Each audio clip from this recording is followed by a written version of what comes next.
Okay, I want to show you real quick something that I really like to make.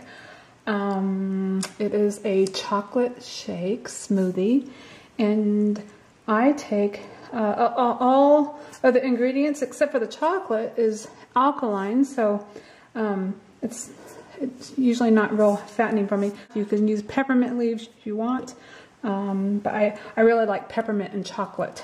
So I start with some homemade almond milk in my blender, and I have 16 ounces. And then I take and measure out about a teaspoon of vanilla. And I have an avocado. Sometimes I put a half of an avocado, or I put a whole avocado. It just depends. And this one I will put a whole one because all winter long the avocados have been absolutely terrible. So I will use the whole avocado and just cut out that bad spot. I don't know why they've been so bad this year. They've just been terrible. They have big spots on them and just these rotten spots on the end. So I'll just cut that off and put that in. That part's perfect. And sometimes I put a handful of spinach in it. It turns it a little bit different color, but then I'm getting some more greens. Sometimes I put 2 handfuls of spinach and make it nice and chocolatey, and you're getting your greens and your chocolate fix all at once.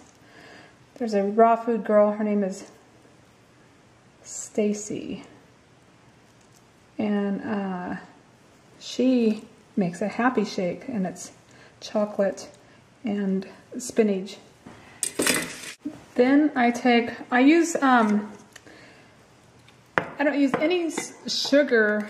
I use stevia, and I use a teaspoon of the green leaf, and that's just not enough for me. And with this also, you can put it into taste. Put in a half a teaspoon, a fourth of a teaspoon, whatever you want. Just do it to taste.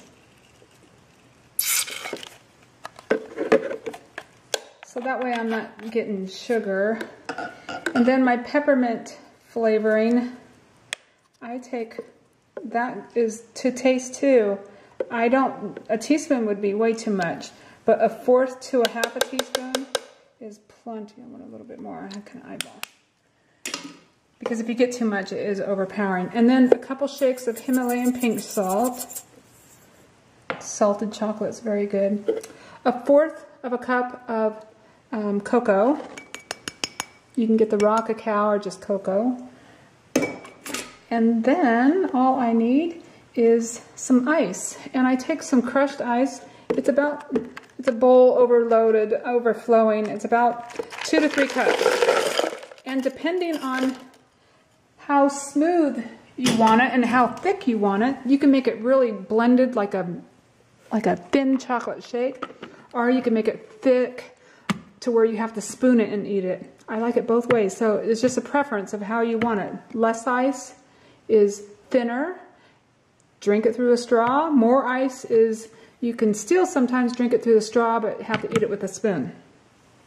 I like it thick enough to where you can drink it through a straw, and the end of it you can eat with a spoon. That's just how I like it.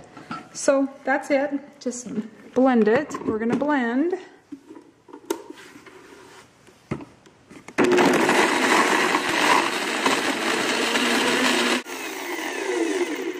Just blend it long enough to where your avocado is getting smooth. And you can see you have a gigantic smoothie, but what I do, look at that, how nice it is. You can make this like pudding.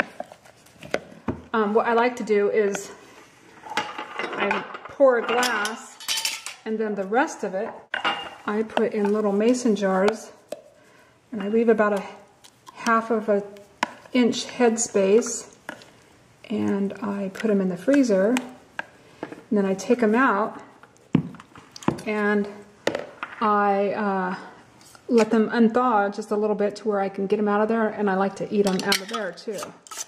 So I have something. So this is my chocolate smoothie. no sugar added. And it's yummy. I hope you have a good day. Enjoy. Bye-bye.